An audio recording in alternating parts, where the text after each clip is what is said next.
1 on the agenda is nomination of chair. Are there any nominations, please?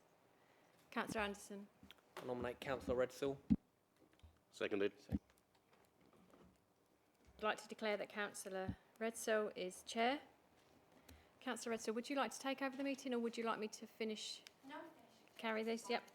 Item 2 on the agenda is nomination of vice chair. Do we have any nominations, please? Councillor Watson. Can I nominate Martin Kerwin, please? Everybody agree? Okay, I declare that Councillor Kerwin is vice chair.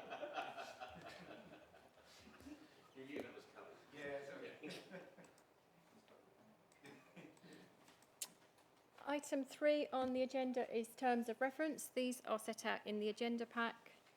Does anybody have any comments, please? No? I'll take that as agreed. Item 4 is apologies, but everybody's here, so there will be no apologies. Item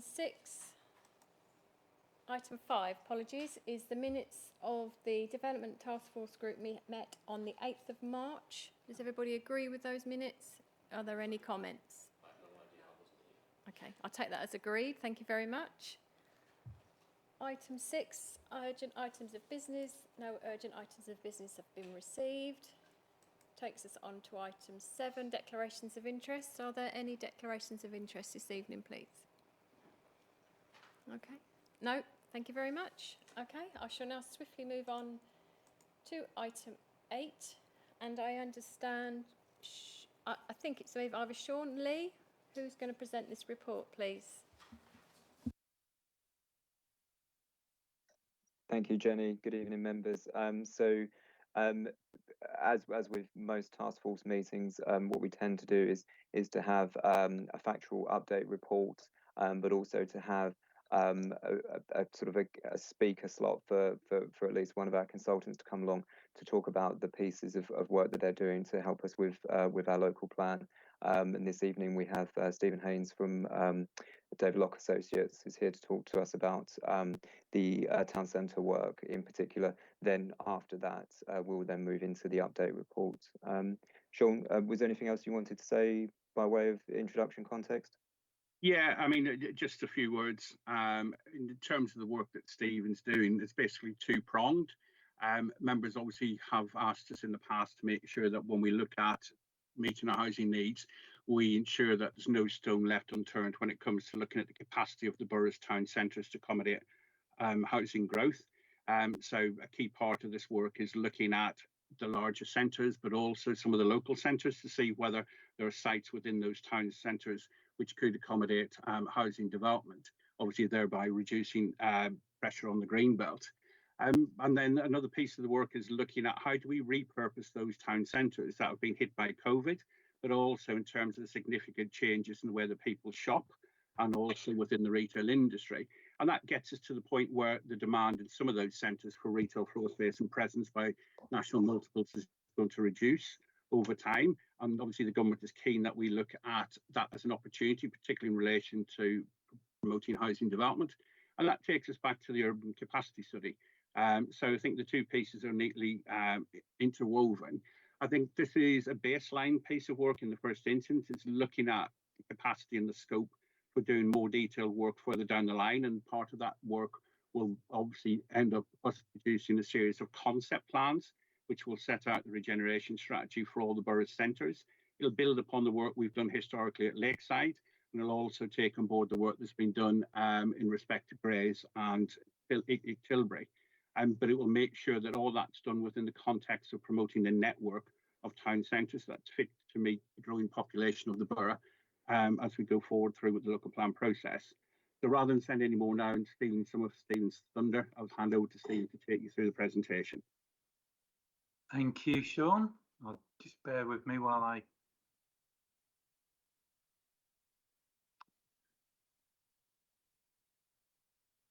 Can everybody see that? That's great, Stephen. Thank you. Okay. Good evening, everybody. As Sean said, my name's Steve Haynes.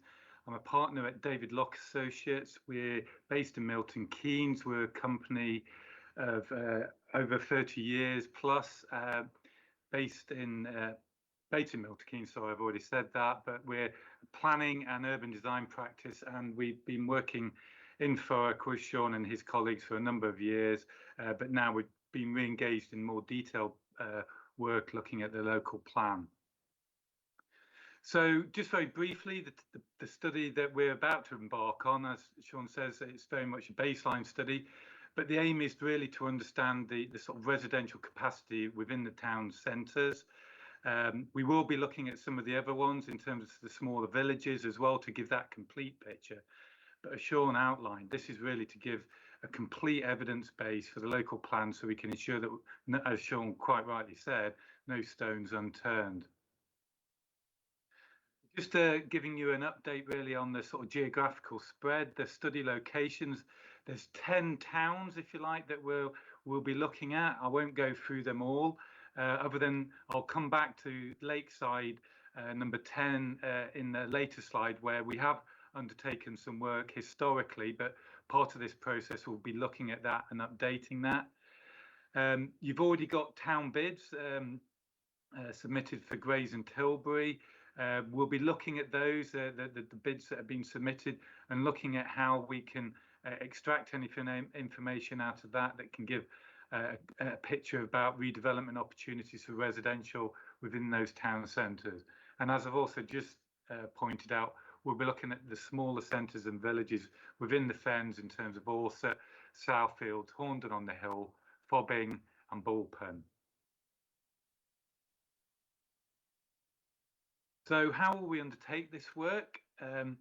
We've just commenced on this, and stage one of that is the sort of technical side of that. We're starting to assemble the data, so we've got everything in front of us, and primarily that's getting hold of information on land ownership, that's public and private, and that also includes for council's interest within these town centres.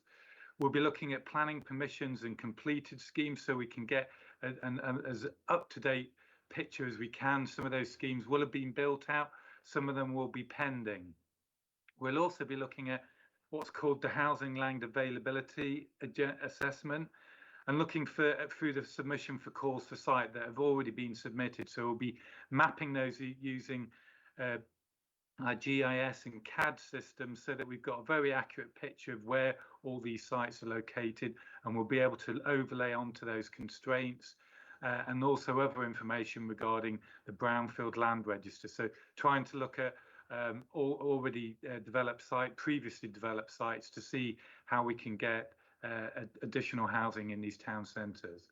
We'll also be looking at previous master plans that have maybe come forward and maybe due to COVID or for other reasons, funding or a change in ownership, to see if we can sort of reactivate some of those and bring those to the fore and maybe look at how those could be funded in the future. And we'll also be undertaking a series of site visits. So once we've done this baseline, assembling the data, we'll actually go out on site and just see the practicalities of this. Stage two, so once we've assessed that information and got a better picture of an understanding of where that geographical spread is, we'll be looking to identify some of those sites. So there'll be a range of sites in those urban areas. Some of them will be vacant land, some of them will be where we can see some redevelopment opportunities, or whether there's opportunities to build above and over. So that might be sort of rail related sites. And that'll all depend on site visits where we'll go and make an assessment and just see what the practicalities are. There's other things that impact on this regarding access and availability of the houses next to that, and also other buildings that might impact on the sort of development capacity. So site visits will be important just to get a reality check on some of the sites. And then I think what's most important is looking at some of the past initiatives, so we can look at where we do identify regeneration opportunities, is looking at is there opportunity to wider synergies and groupings, and how we might be able to link strategies. So we'll get the idea of, you know, the sum is greater than the whole, if you like. So we can get to look at sites that might be disparate when you look at them, but there might be something that can join them, whether that's a regeneration project, something that the council have got in mind. So it's all to try and bring this all together.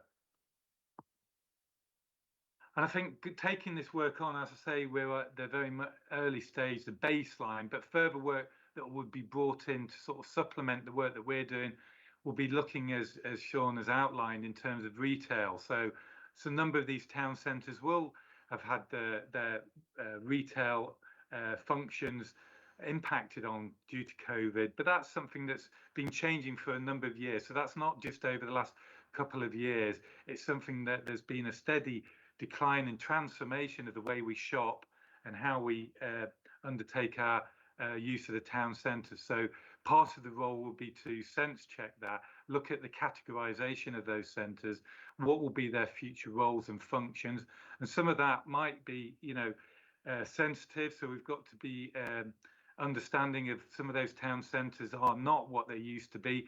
Will that be the case in the future? Can we strengthen those? Or is there an acceptance that their roles might change? So there will be a process of sense checking, looking at some of those towns, where will they be going in the future? And that will be taking on board work from another consultancy that will help bring that into greater clarity. So once we've got that information, we'd like to come back and workshops with a number of the stakeholders. So that'll include one-to-ones with landowners, interested investors and developers. And we'll start to, from those stakeholder sessions, start to bring together an options appraisal. So we'll start to bring that together into more clarity. So we'll be streamlining some of those sites. Some of those may fall by the wayside. So we can start to bring that into more focus and clarity, and we'll in turn develop those into an initial town centre vision. So we'll start to bring that together into a series of an imaginative and very visual sort of plans that people will be able to understand where the town centres, where the change might happen. So not forgetting, it's very important. We understand places will change, but we're also understanding about how we want to strengthen those. So all of the research that we'll be doing and looking at the opportunities, not just for residential, it'll also be about regeneration. So how do we bring some life back? How do we strengthen these town centres that have gone through, a significantly hard time over the last 16, 18 months? We've heard it all on the news today about unlocking. So let's see what we can do to strengthen these town centres, be it investment in new housing, or is that in terms of new town centre strategies and investment in terms of public realm, regeneration, open spaces. So we'll also be looking at opportunity sites. So how can we bring together these towns and their centres and strengthen those, and look at the objectives in terms of, is that improving accessibility? Is parking sufficient? Is there opportunities for more green space and open space? We've all heard how people have valued and their enjoyment of open spaces in this lockdown period, being able to go out and meet people. As lockdown comes to an end, I think we need to start to think, how can we give a new impetus to that side of town centres and their enjoyment? It's not all going to be about retail for a number of these town centres. So what do we do instead? So building on that, one of our first projects that we're starting to look at is Averley. And there's some work done back in February 2020 by the Princess Foundation, who undertook a series of charrettes going into Averley and having a series of long conversations with a number of stakeholders. And there's a very detailed report here about what people felt about their town, what was lacking, what did they want to see. And so we've taken that on board in our very first stages. This is some of our initial work. So we've taken on board a lot of the findings from the Princess Foundation. We started to apply that. We picked out some of the issues and starting to look in the town centre, where are some of those opportunities. And so we'll actually be going into another layer of detail within the town, looking at identifying sites where there's opportunities for redevelopment, regeneration, new uses and new open space, improving the high street. We all know the highway issues along the high street. How can we improve that and make it safer for people to walk to the shops, or school children walk into school? So we've already started to get under the skin of some of these places, and when we go into more of our site visit, we'll get a better feel for how we can help and transform these town centres. And as I touched on, we've started this process. David Locks have been working with Thurrock for a number of years. Back in 2015, we started to look at the Lakeside Basin, how the potential for that area might change over time in terms of how that could become more of a town centre, more of a mixed use location, not just predicated on leisure and retail. How could we potentially transform that over time, or set the parameters in place so that we can make more of a mixed use area? And that includes public realm improvements, maybe looking at transport, so it's not always car dominated. How can we improve public transport, walking and cycling to these locations? So how do we transform these places over time? It's a long period, but we've got to set those markers in place now. And we've also started to look at that back in the beginning of last year. So as Sean said, we'll start to look at that as part of refreshing the whole approach to the town centres, and Lakeside being, you know, a critical and one of the larger areas in terms of its town centre function, providing the retail and leisure. How can we look at that in a different light, looking at bringing in more residential, whether that's a different employment opportunities as well. So that's coming up as part of this process, and how we look at that with the various interested parties, including the landowners, will be a critical part of our work. So that's very quickly. Thank you very much. Any questions?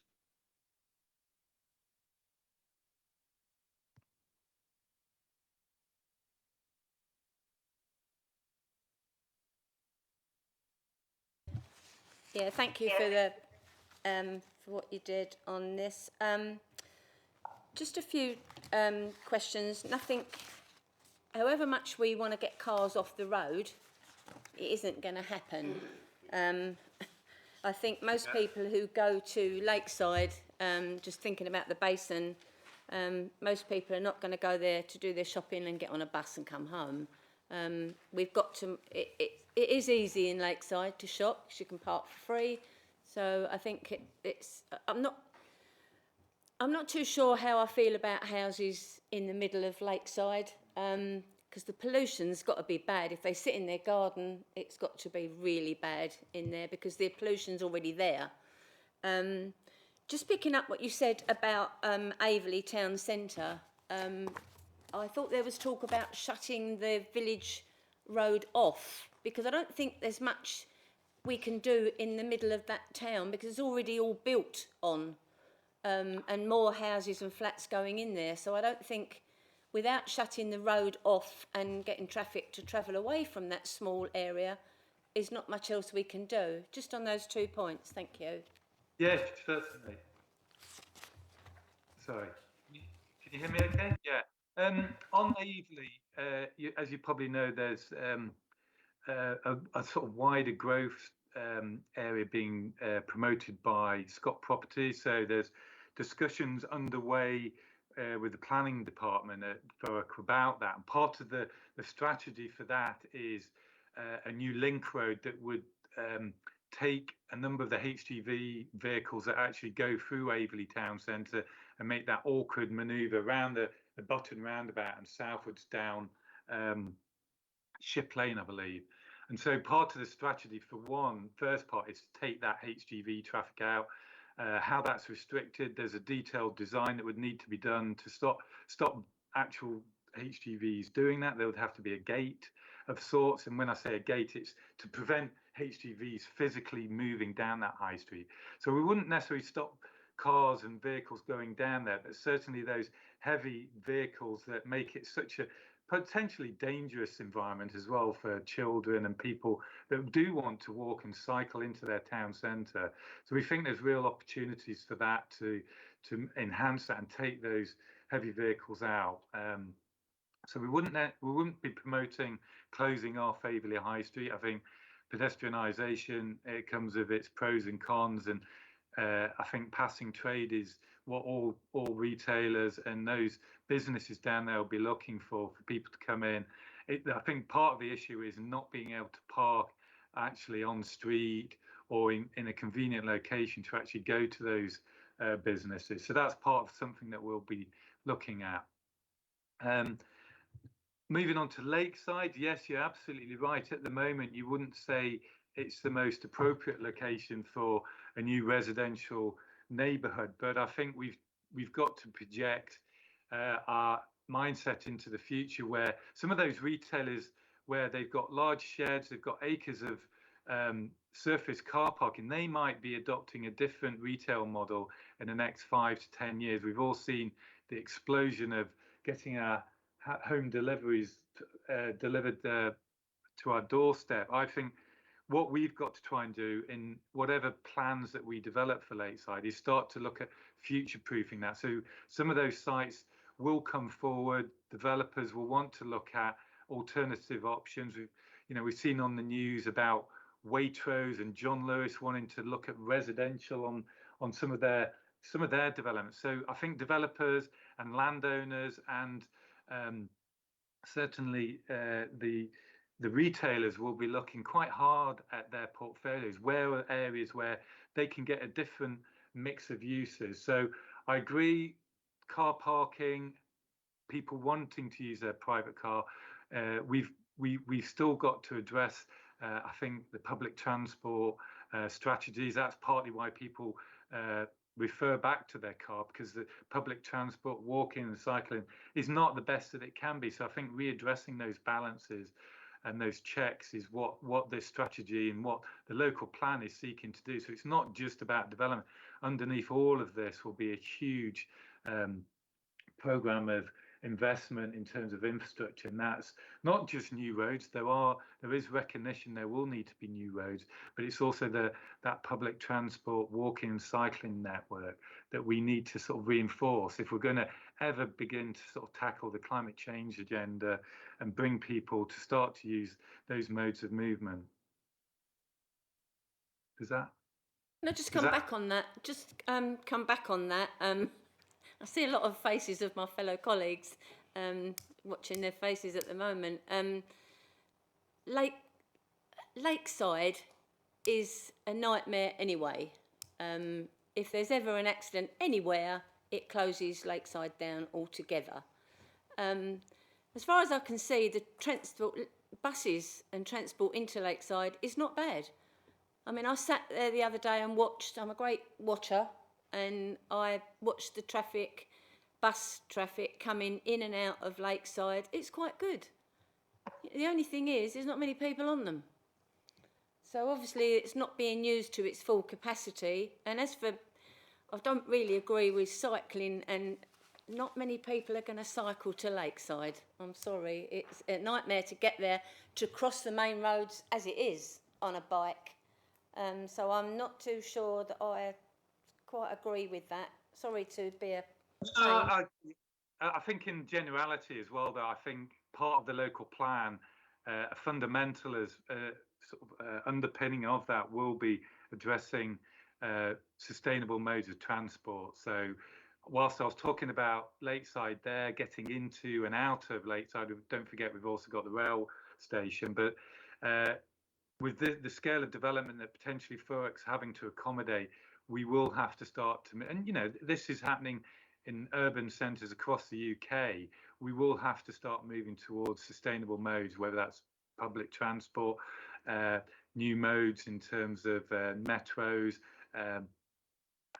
tram systems. So that's what the local plan, given the time period that we're talking about, that's the work that Sean and his colleagues are starting to look at. Well, they're not starting, they have done, and they're commissioning that, because it's incumbent on local authorities to make those moves and try and address climate change. And that's the only, transport's one of the biggest producers of carbon and CO2. So they're the things that you've fundamentally got to start to take a look at.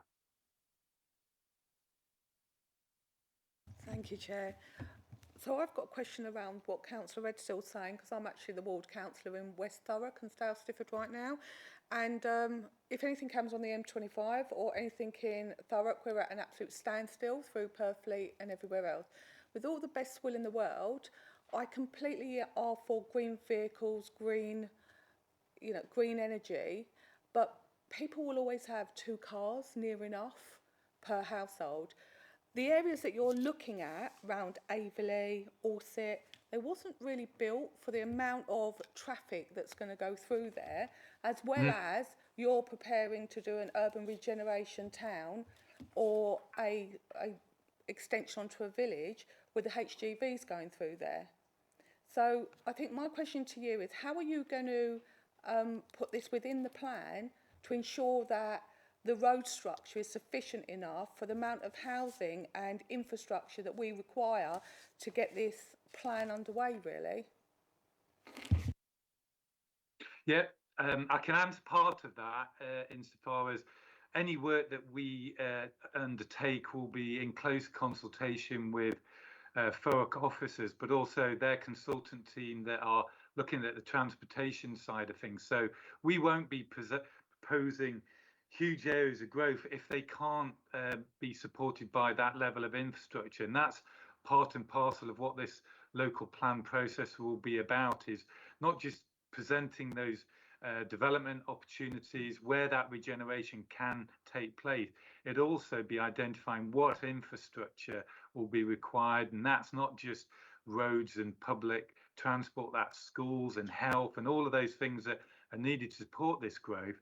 That's part and parcel of what the local plan's got to do. It's got to provide that evidence base. It's got to provide that, if you like, comfort for members and councillors that that infrastructure will be coming. It won't just be the development and the infrastructure will be relied on to follow on after, which is too often the case. So this is, the local plan is very much predicated on what will be the infrastructure requirements to support this growth in you know, the short term and the long term.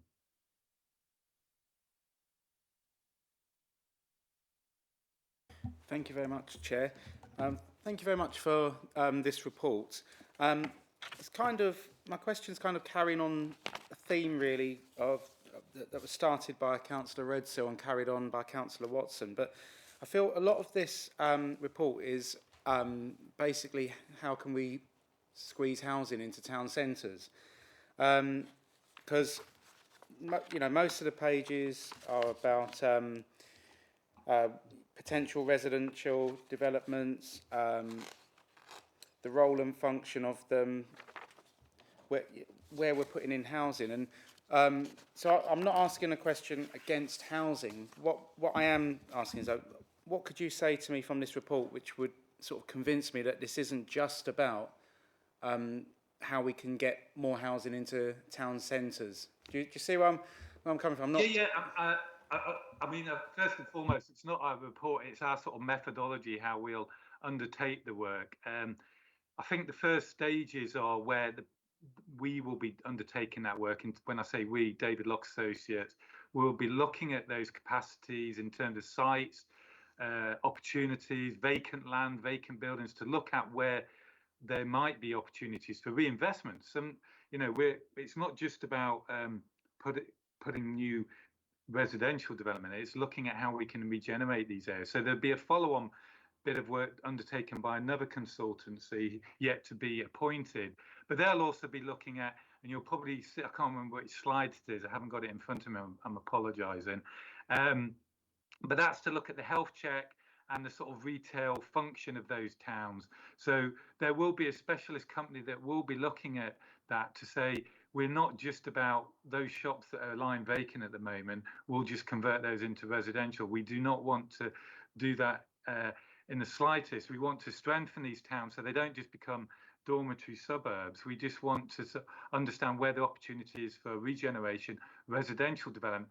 There will be another consultancy that will be working alongside us to sort of give those health checks, look at the sort of retail function and where they sit in the hierarchy within the borough. So we are very mindful that we do not want to rip the hearts out of these towns and just replace it with housing. We've got to retain that retail function and the sort of commercial and the sort of community aspects of it. So we're very much predicated on, yes, we've got to look at residential opportunities, but we will also be looking at how that can be linked to regeneration strategies to support these towns coming out of the COVID period. Yeah, thank you very much for your presentation. Just a couple of queries. First of all, on what some of the acronyms mean. GIS, what is that, please? Geographical information system. So we've got a lot of the data from the council officers. So it's being able to accurately locate these sites, measure their areas. We'll be able to look at all the constraints where there's ownerships in terms of the council ownership. So it's merely just being able to produce that information in plan format. So so when we do come back to present findings, it will be on a map base that we can all see and understand the areas and the locations and some of the key constraints. So it's just apologies, it's a sort of a technical term. Okay, urban airspace, please. What is that, please?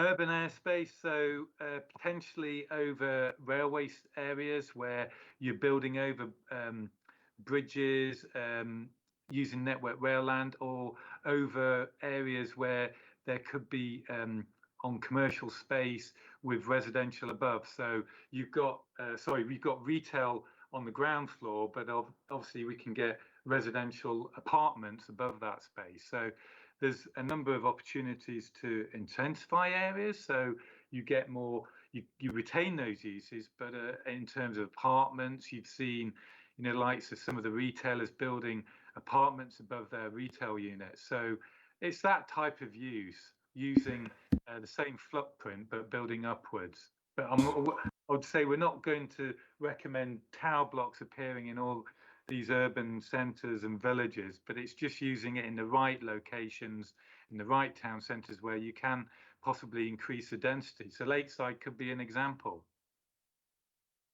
It sounds eerily familiar to the 1970s Labour government building high-rises. And as we discovered in this last lockdown, they're not very nice places to live in if you're locked in for 24 hours a day. Is there going to be any plans for residences with gardens, decent-sized gardens? Oh, absolutely. I think, you know, that's part and parcel where we've got to work hard in this sort of regeneration work to start to understand what people are looking for. And you've rightly picked out that I think in all the literature and the professional press that we're involved in and read, you know, in planning and design, it's become widely discussed about how people have absolutely welcomed the being able to get access to parks and open space, however big and small they are. So even pocket park, this ability to get out where you can walk, meet somebody in the open air where it was in that period of lockdown. So we're very mindful of being able to introduce those types of areas. So if you are going to increase the density, it's not just covering that whole area, it's being able to improve the open space standards so that people, if they are in higher density development, you ensure that you've got the right amount of open space to support that and parkland. Will a calculation be made then in these residences that there's enough public space so that people can say still stay 2 metres apart if they need to be, otherwise they'll be arrested? I think that'll be a hard ask to sort of work out, but I think making that calibration of being able to create new open space and improve access to part of the issue is improving access to the existing areas, whether that's walking and cycling, improving the safety of those. So that might be putting new development that actually overlooks those open spaces. So I think that's where we've got to looking intelligently at new development. How can we do that? Because I think this has become a much talked about subject. It's all very well regeneration and redevelopment, but I think it's increasingly being discussed that we've got to balance out with the right quality of space. And that doesn't just mean parks, it's urban spaces as well, in the sort of urban areas where people can meet and congregate. Okay, and you're talking about using brownfield sites. I've seen nothing in any of these plans so far as an indication where these people will work. We have a wonderful opportunity of building industrial estates, and we don't seem to be doing it. All we're doing is piling on housing and not caring very much about where these people are going to work, how they're going to be able to commute, how they're going to be able to build some sort of community. Absolutely, you raise all the right points. Brownfield land is, an important criterion you'll see in our methodology. Once we've got that information with regards to brownfield register, which is incumbent on local authorities to keep, we'll be able to look at those sites and look at how those can be redeveloped.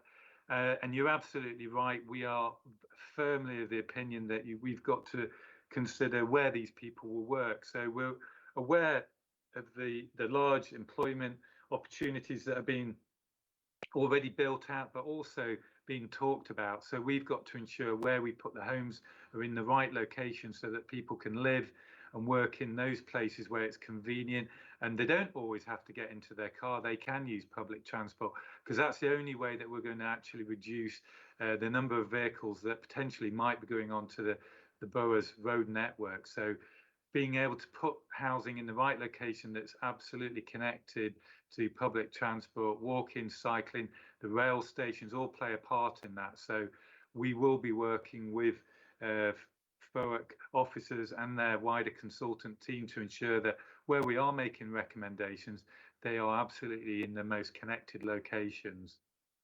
Can I carry on, Chair? Yeah, one more, 'cause I've got a lot to come in, Gary. Okay, then. There were 3 industrial type sites or estates that spring to mind that you might use as a model going forward. One was Clarkville, where the Clark Shoes set up their company. That was in Street Somerset. Then there was and Bourneville, which Cadbury set up, and even I'm not quite exactly sure what that is. Some down the south, and also just down the road from here, Barter Estate. At least 2 of them. Yeah, I grew up there, and I can tell you that's probably the best mix of industry and housing I've ever come across, and I would recommend you using that as a model. Thank you. I'm fully aware of that, and there's already been discussion how that can be brought into developing and strengthening the Barter estate, because we know some of the buildings there are some of them are in a poor state of repair. How can we bring those back into beneficial use? But also, you're absolutely right about that mixed community. So that stands out actually as a in terms of that sort of model village supporting its workers, and the employment was Port Sunlight up in Merseyside, and as you quite rightly say, Bourneville. So these are all good models that have stood the test of time, if you like. So bringing some of that back in terms of people living near to where they work is a strong message for you to mention. Loads more questions, Chair, but I'll let you go to the next one. Thank you very much. I'm glad you mentioned high density, because we don't really want high density. We're going to become another Little London otherwise. We don't want high rise. We're just in the process now of taking some down, so we definitely don't want to put any up. That's just an expression I think we've got to.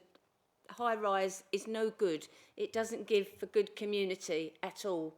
When ours were built, we're all in the, 1959, something like that, and they're just not fit for purpose, some of them. Some of them are still good, but some of them are just not fit for purpose. So I think we have to get away from that, and we have to give people space. Just going to let Councillor Kerring come in, because he wanted to ask you before. Thank you very much, Chair, and thank you, Councillor Collins, for giving way as well. I think in terms of the redesigning of town centres, we're only day one of restrictions being lifted. So I'd hate to think that the lesson from COVID is that the high streets need to become housing. I think there's time to sort of assess what's happening in the high streets. There are, of course, undoubted changes in retail that were taking place before COVID, but I think it's quite telling that we're sat here on day one of no restrictions from COVID. So I think it's too early to sort of decide what the future is. And I wouldn't mind hearing your comments on that. And if I can come back with one more afterwards, please, Chair. No, I think you are quite right. You're absolutely right. In terms of we do have to be careful that this isn't a knee-jerk reaction, and that's partly where the process of identifying the sort of hierarchy of the town centres? What was their role previously? How can we assess that going forward in terms of their retail and commercial role? So we do not want to sweep away that heritage and that role and function that many of these town centres have had in the past, and they may well still do in the future. So I completely agree. We will not be going in and wholesale just because there's vacant on that particular office unit or that retail unit, that automatically makes that a designation for residential. We've got to take a long, hard look at that. And as you rightly say, it's a difficult process that we're about to go into. But we've got to make a start. We've got to look at some of those sites may have been vacant for a number of years, but part of this process, in a way, will be looking at future-proofing that. So we've got to look at how we can set the new agenda, if you like, for these towns. What will their roles be in the future? That's where we'll have expert advice from a consultancy on in terms of that retail and commercial perspective. So yeah, I take your point, and we're mindful of that we're not going in there because it will be tricky. Some of these towns will be suffering, and the easy option would be to say it all reverts to a sort of nice residential development. But we've got to be mindful of the role that these towns will play in the future, and how often it might be the case we've got these larger town centres where the multiples up and down the country, they're the ones that are suffering, but it will be the independents who will actually bring life and vitality back to the smaller town centres. So we've got to leave space for them to sort of grow back into. I think that's going to be the task, I think, over the next 5, 10 years even, to sort of re-engage. It's going to be a different perspective across the high street. There's so many reports already coming out. The Greeley report that comes out in a regular occurrence, and they've already been starting to make some predictions. So we'll have to touch base with that and check what the roles are for some of these town centres. Yeah, thank you very much for that, because I think once it becomes residential, then it ceases to be community space, and it doesn't mean it has to be shops forever. It may well be, the market may change back, but we've got community space, and it's so precious. And going on from that, obviously, I'm speaking more with my ward hat on, really, as a ward councillor for Grays Riverside. Any sort of development would be classed as urban intensification where we are because of how dense it already is. So I think green space is of an absolute premium. And COVID, during the first lockdown, when you're allowed out for an hour to exercise, either side of these civic offices are 3 tower blocks there, 3 tower blocks there, full of my residents who I deal with on an almost daily basis. And I think going forward, we need to have a blanket stop on any kind of attempt to build anything on our green spaces within our sort of urban centres, because it's just so precious. And I think we need to be looking at a much more imaginative use of brownfield, because we've had a few contributions tonight actually from a few people in this chamber who are basically saying the same thing, that when brownfield becomes available, we need to be really sort of imaginative with what we put in there, and we should be looking at creating more green space in our urban centres. But that can start with an immediate, any green space should be safe going forward, because it's always been precious, but COVID has really highlighted those who could sit out lockdown in their gardens, and those who couldn't. Yeah, totally understand. Yes. Could I just, there's one point before I forget. I know I took note from the chair about high rise and high density. There is a sort of difference in high rise is obviously the scale of the building.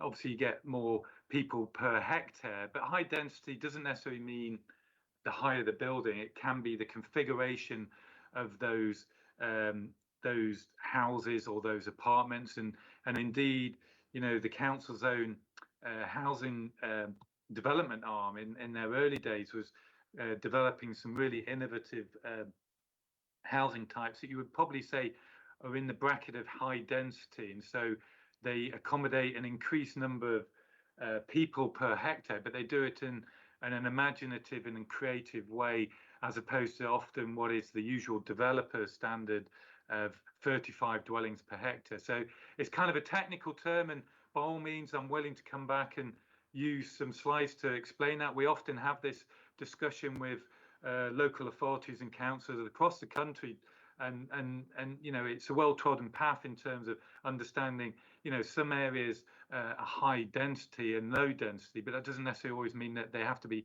tall buildings. So we certainly, you know, I think there's a place for higher buildings in the right location, but equally we do not want to put those in the wrong location. So, you know, villages and the edge of town centres is something that is sensitive, and we need to be alert to those sensitivities. Thank you. No, I think we don't want to put a high rise anywhere in Thurrock. Definitely not. I'm having enough trouble with the 3 I've got in my ward at the moment, so I don't want them ever again to rear their head. Sorry. I don't want an answer to this, but I just want to pick you up when you said you were speaking to officers. I didn't hear that you were speaking to members too, because I think we've got more information sometimes than officers have got, where we know bits of land that we've got in our ward. So I hope that will come through. Yeah, by all means. You know, part of that engagement process, as I say, in that baseline stage, we want to assemble as much information as we've got regarding the sites, what the council owns, what are the interested parties. Also, you know, we've made reference to the brownfield register, so that might be a good opportunity once we've assembled that to start to have conversations with the ward councillors who want to make that contribution. Say, what about this site, or have you looked here? So if that local knowledge is you know, available, and we can start to engage with that, by all means, we would love to do that. Thank you.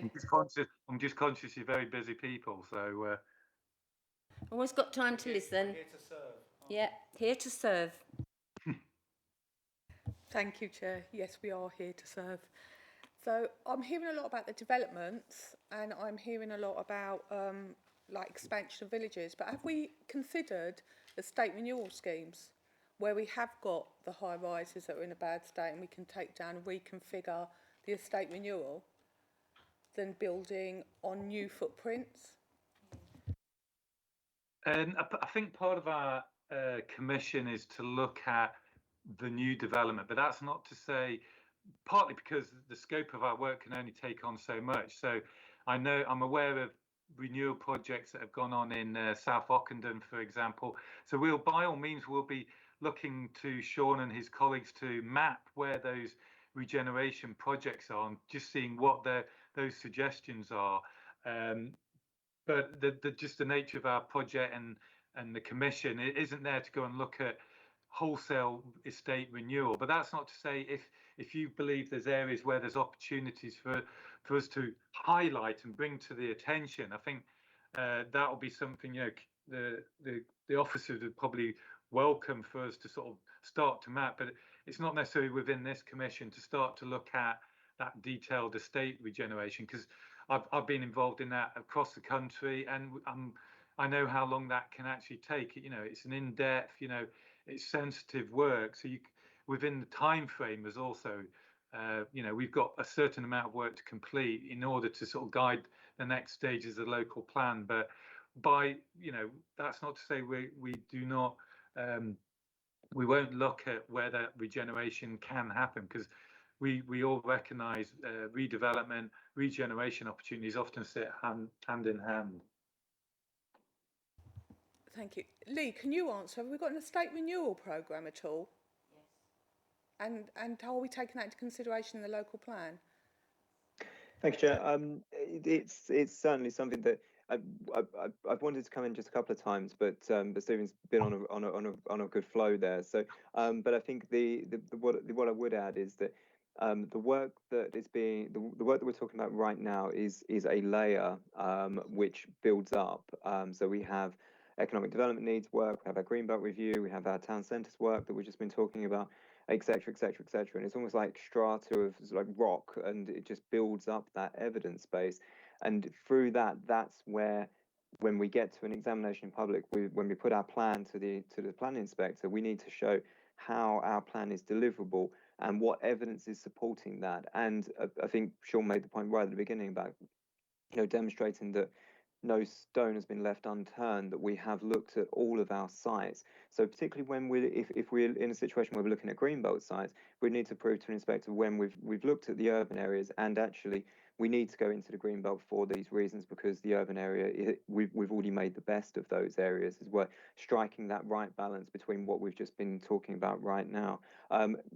Estate renewal has to play a part in that. But Steve's right, that's not part of the David Locke Associates Commission, but it is certainly something that our regen team will be, that we're working with our regen team on. And I think there was a mention around assets as well, about looking at what the council owns and what it doesn't own, and all the parties, and we need to bring them together, because it may well be that the council owns a piece of land or whatever it might be that could unlock further development potential, and it's working across the board with all these stakeholders to bring it forward. So yeah, as I say, it is that sort of layering up, and with each meeting and the report we're going to come on to next, we'll start to talk about how this commission fits in with the other commissions that are taking place. I've also seen that Sean's got his hand up, so he may want to contribute as well, Chair. Just very briefly, and to pick up on what Steve and Lee have been saying, and to answer the question about estate renewal, I think one of the biggest problems when you do look at how do you take forward effective estate renewal is that you're looking at potentially decanting people. And if you're decanting people to enable you to remodel or redevelop, you then require land to replace the housing lost. And the problem we have is that we are very constrained in terms of brownfield sites. And again, Councillor Karen raised the point, should we really be looking to maximise development in brownfield areas? Because we then have to provide schools and health facilities. And if we can't provide those, then there's no net benefit to the people who are displaced. So I think, that's when you do look at greenbelt development potentially giving you some real benefits. So if you took the Flowers estate and the land that might come forward for development around it, it would enable you to maybe move some people off, re-provide them better quality housing, and then looking at remodelling the estate for those people who want to remain. And I think we need to take that approach across the borough, whether it's the Broadway, the Garrison, or elsewhere. And so it becomes part of a much bigger regeneration development approach. And I think that's something I'll come to in the discussion later in respect to some of the placemaking studies we're undertaking as part of the local plan process.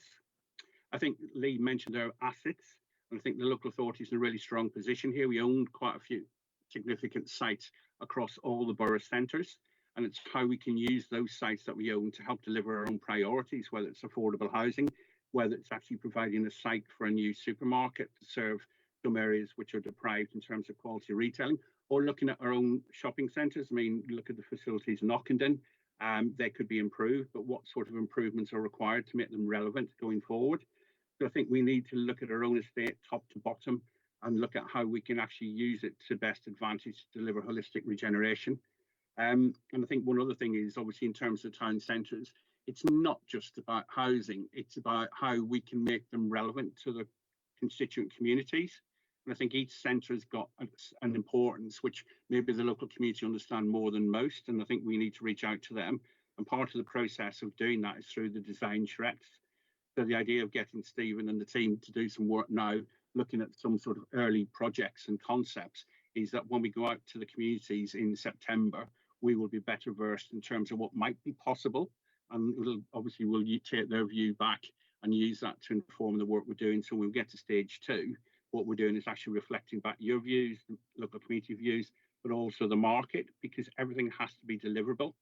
And what we don't want to do is to sort of willy-nilly decide this is best for this local community or this town centre without being able to deliver on it.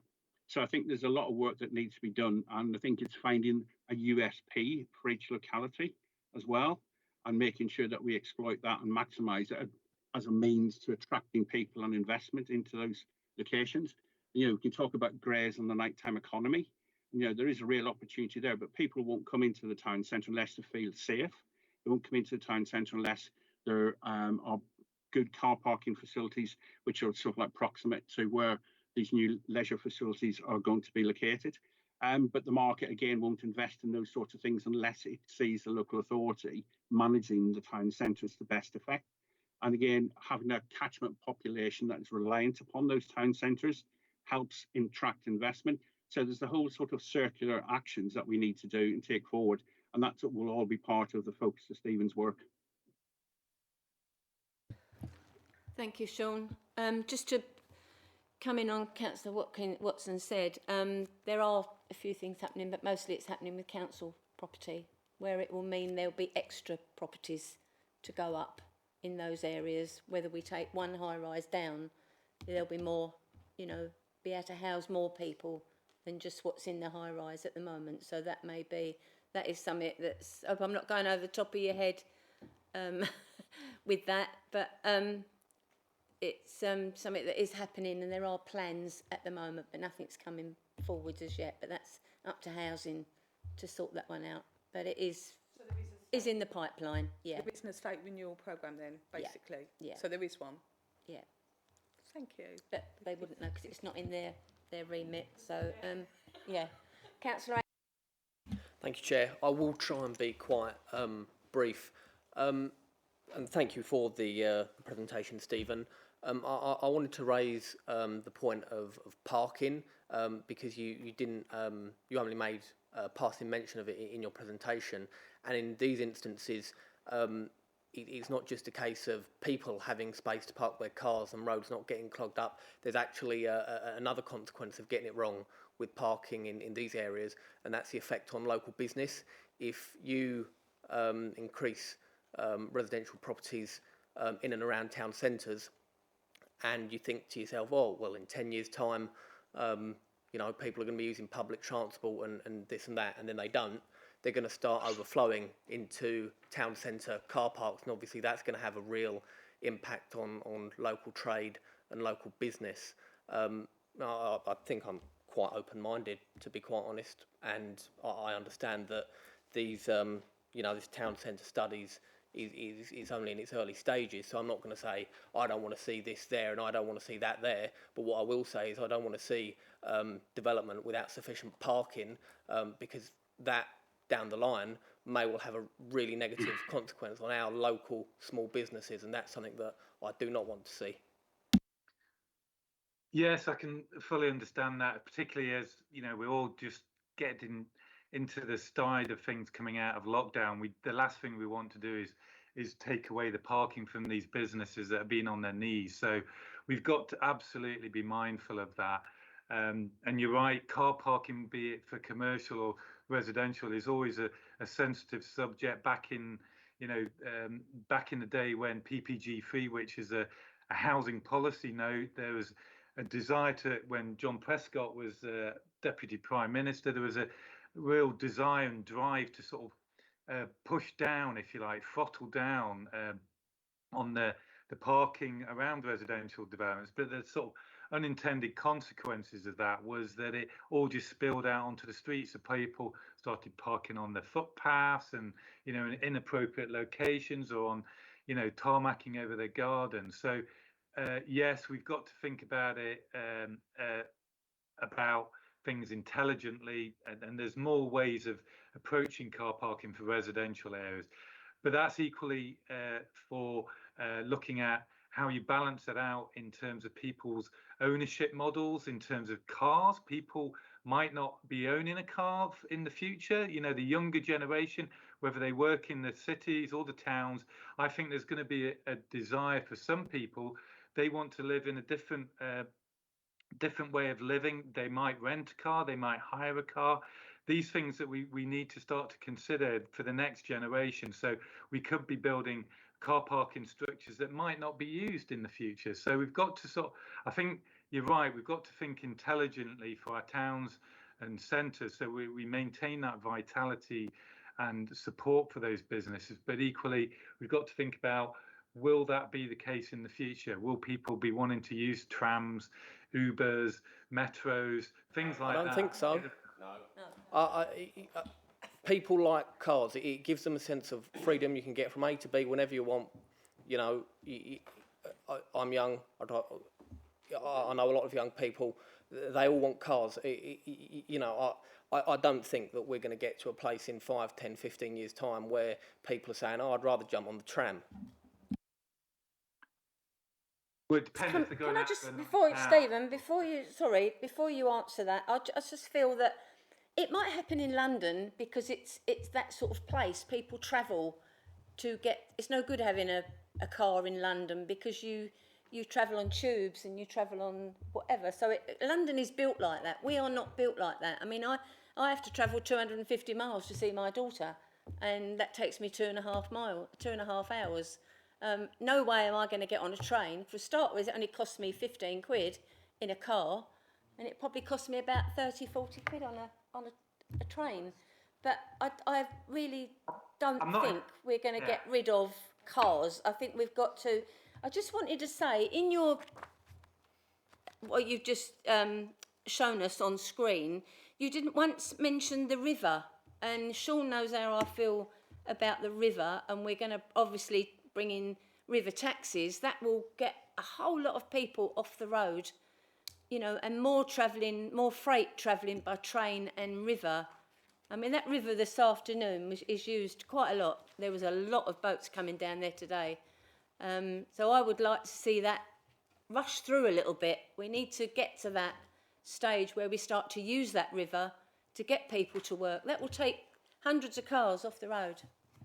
Sorry, Andrew. Yeah, thank you, Chair. Yeah, no, I'm not here to demonise and ban the car by any means. I've got a car. I commute to work like hundreds of other people. It's all about choice, though. I think that's what we've got to do. We've got to set the systems in place. We've got to provide the right infrastructure so that in the future, it's incumbent upon us to make those choices now, to provide that choice. So the next generation, whether we're talking 10, 15, 20 years, they can make that choice. They might not want to own a car. They might want to use a car occasionally.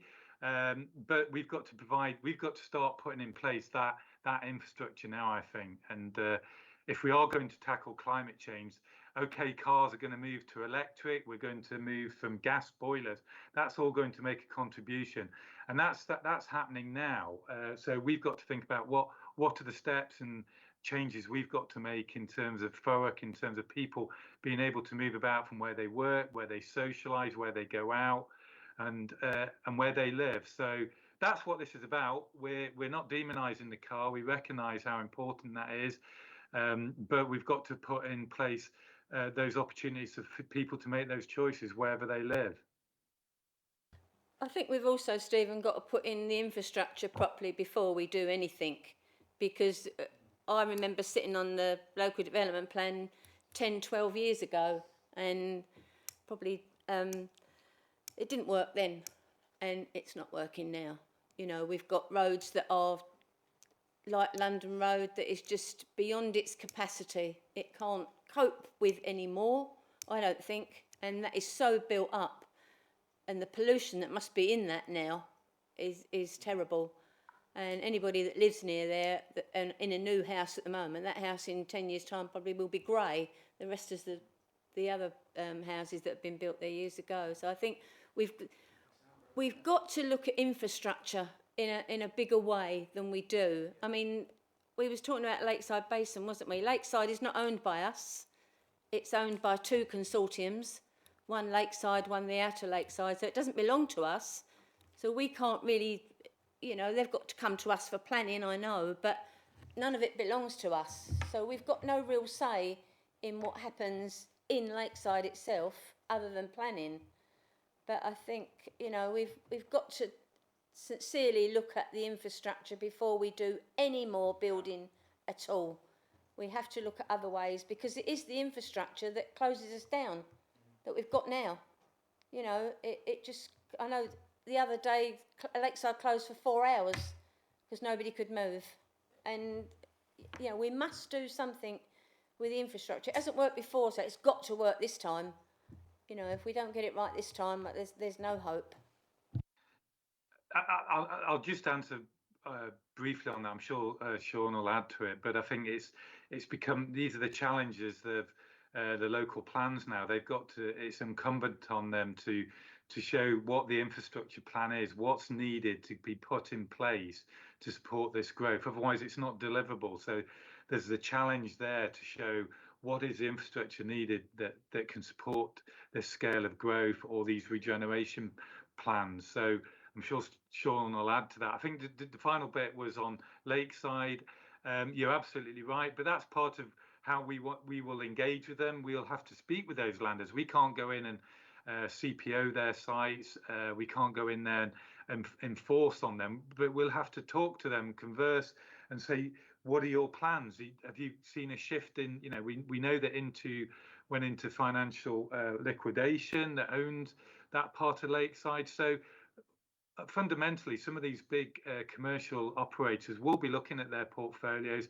How can they look at looking at generating value if it's not going to, fundamentally, that's what will make them come to the table. So we will have to have a conversation with them, see where there might be opportunities to enhance and improve that Lakeside Basin for the borough. Really, how can it function? We don't want it to go stale or mothballed. We want it to be a sort of thriving activity area that will support the borough going into the future. So it's in everybody's interest to see what we can do to strengthen it, and we'll be there to have those conversations.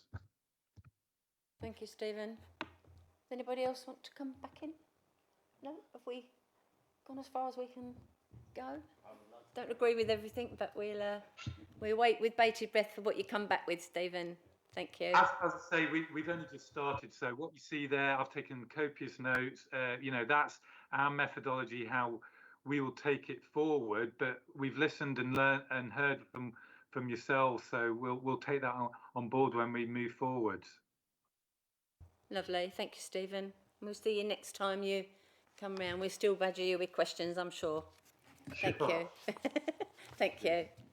Thanks, Lee, for your input too. Thank you very much. Are we going back to the local plan? Yeah, we're going back on to item 9 now. Yep. Okay. I've just got one or two questions. Is it Sean that's coming back in? Yes, sir. Yeah. Can't see you, Sean, but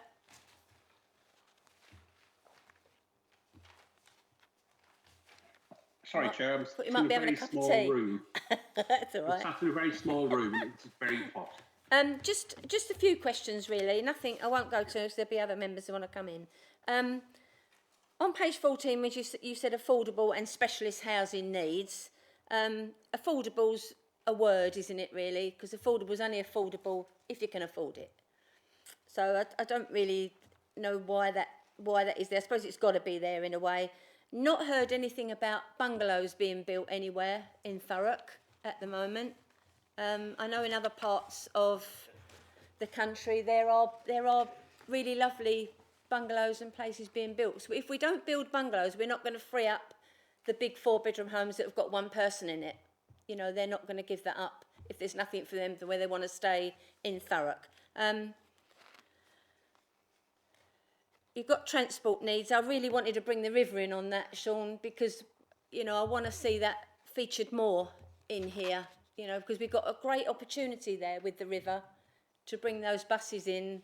Obviously, the, Tilbury Ferry's got to be redone where it comes in, so that's something I want you to pick up on. That's all I've really got, actually. They just want to come in on those two, Sean. Yeah, you make a very good point about bungalows, and bungalows are part of a housing mix. And when it comes to delivering our numbers, whatever that number is, and I'll come to that later, I think we need to make sure that we are delivering different typologies, and certain typologies such as bungalows lend themselves better to being brought forward in different places. So I think, if you're looking at large development areas, you could see bungalows being part of development on the fringe, or close to existing centres if they're being developed for specialist needs, particularly for the elderly. You could see in the villages an opportunity there as well to look on smaller sites and bring forward sensitive developments which wouldn't impact upon the village or its setting. So if they're in there with high density, as described by Stephen, and medium density and different typologies in different places. And it is that wider mix is required to meet need, but also to get the market churning out the numbers. and delivering place. So I think, you know, the points you made are well made and are being taken on board. In terms of the river, I think, you know, what we've done as part of the planning process for the borough is to divide it up into 5 sort of large sub areas. We've got the Fens, where there's an approach to be taken forward, which is about managing growth, but still seeing it as an opportunity to bring forward development which strengthens the villages and deals with existing infrastructure issues. You've got the major growth areas such as Averley and Ockenden, where there's an opportunity for significant development, but looking at the Mardyke, Bellis and Grange Waters and potentially linking in development there to create the open spaces for recreational needs as well as delivering wider health and wellbeing objectives. You've got the Thurrock urban area, where again the issues are different, but again we need to make sure that sort of development comes forward that meets consumes its own smoke in terms of infrastructure, but also improving the existing estates, looking at transport efficiencies and dealing with air quality HGV issues. And then equally you've got what we call the Corringham Triangle, which is where you've got Corringham, Stanford, La Hope, but also the large growth opportunities that may come forward with the free ports, including London Gateway and Thames Enterprise Park. We need to look at that as a whole. And then the last one is the area which is basically East Tilbury, Linford, Chadwell St Mary and Tilbury. And looking at that as a whole, because you've got an opportunity to reimagine that area completely with the Lower Thames crossing, the free ports, and sort of like the scale of development that can come forward, and we can deal with all the issues that the local communities have had over the years because of the scale of development will help fund the infrastructure. But then the last area, which we call 5+1, the +1 is the Thames foreshore, and it cuts through a number of those areas, and we see that as being a priority for a whole host of good reasons. So it is something that is definitely on our radar, and we're going to make specific reference to it as a key thematic chapter in the local plan. Thanks, Sean. I mean, that river's got an ideal place, isn't it? We should be making more of that, as Gravesend has. You know, we haven't made anything. They must look over here and think, what the hell have we done over here? Because we've done nothing. And except for the little bit round by Grays, you know, as it turns into the river, we've done a few lovely developments there, but we've done nothing up towards Tilbury. And we've got a great, you know, that can be built on stilts, and what a lovely overlook. You mentioned Grange Waters. Would it still keep the lake there? Isn't that an ideal place to build 2-storey flats or something, so they can still look over a place to enjoy the area? Wouldn't that be something we could do? I mean, that is something that we will look at. There might be other development opportunities on the site, but I think Grange Waters as a whole, this idea of having potentially 2 country parks on either side of Ockenden, and Grange Water being part of it, and sort of like using it as a real recreational opportunity, but also looking at how we can exploit it and maximise it as part of the placemaking process in Ockenden. What those uses might be, it's work that we've got to do as part of the local plan process, and we will be reporting back later in the year in terms of the options. And the design process has got a part to play in that as well, because when we go out to the local community in the autumn, and that will give us an opportunity to get their views on what could and should be coming forward as part of the wider mix of development. Thanks, Sean. Did anybody else want to come? Councillor Kerrin. Thank you very much. I've got a few, Chair, so I'll rattle through unless you stop me. Okay, so I've got a couple of different points. So, and then if Councillor Collins wants to step in, just shout at me. Okay, firstly, on green spaces, really, just carrying on the theme from the first report. The report on page 16, talking about the environment and place, I think for sort of an urban intense area like my own here in Grays, requires a lot of green space, and it's kind of backed up on page 20 with some of the lessons that are coming from COVID. Obviously, like I said earlier, we're not through COVID, but I think what more can we do in the local plan to protect the green spaces we have in, and I'm not talking green belt. I'm talking urban green spaces. What can go into the local plan other than a blanket ban on even anyone taking a second look at a green space that's in a built-up urban area? What can we do to protect our green spaces and make them flourish for residents who live in urban intense areas? I think, well, there is a number of approaches we can adopt, and I think it has to start with protectionism, because once they're developed, they're gone forever. And so I do think we need to take a stronger line in terms of protecting them. And hopefully, we will be able to meet the development needs elsewhere and then start to have the opportunity to remodel existing areas, some of which may be run down. And so if you were to clear sites, you wouldn't necessarily want to redevelop them. You could then return them to sort of a green and open state, which would contribute to meeting the needs of local communities.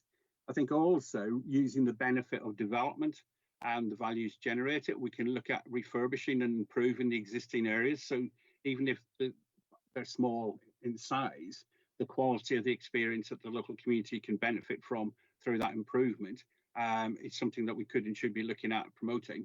And then I think the last option is making sure we have those connections to the wider green spaces that can be created along the urban fringe. Now, that won't necessarily apply to all areas, but there are significant opportunities to enable that to happen as part of the planning process. And I think, when we've had discussions with landowners and developers about bringing forward sites in that urban fringe, they're all very keen to stress their willingness to help make that happen, because obviously they see it as being one way that they can help sort of appease or mitigate sort of opposition to development. But I think also from a point of view of selling the developments, having that ability to give people the space on the doorstep to have a better recreational experience is something that people now will, as you say, in terms of COVID, will want almost as a required prerequisite. So I think it's making sure we get those green lungs preserved within the urban area and extended out into the green belt is one key way of dealing with it.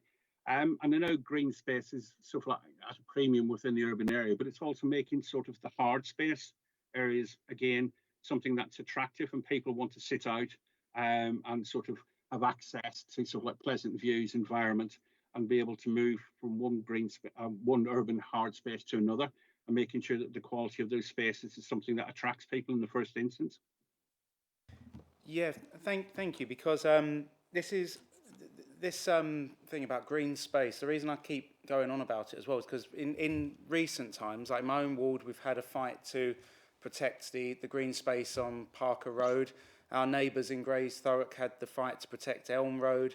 Our friends in Ockenden have had their battles with green space. So to hear that kind of language, that perhaps COVID is the thing that's made people actually really, really recognise that it's so important. And when I'm walking around my own ward, I look at bits of green space that are around and sort of I lodge it in my head, so I'm kind of ready in case the fight comes up. I know there's going to be a fight coming up pretty soon with the green space off of sort of Paget Lane and Hog Lane, that bit of green space that forms part of the gorge. So if we could have something which protect, we need to all agree that the green spaces we have are just so precious. Once they're gone, they're gone. And I do agree with you. Actually, I like what you said about brownfield sites as well. Let's start looking imaginatively at them. Yes, brownfield can be used for residential, but if it isn't, what can we? I think you described it as hard. Was it hard spaces? The term you used, Sean? Yeah, it was. I mean, I'm sure that's not the phrase that somebody like Stephen would use, but it's high quality public realm. So that's got to be going forward an absolute sort of non-negotiable. That when you're in an urban intense area, the green space you have got is protected. Just moving away from green space for a moment, and I haven't had a nudge yet from the chair, so I'll carry on. On page 22, we're talking about a return to offices needed.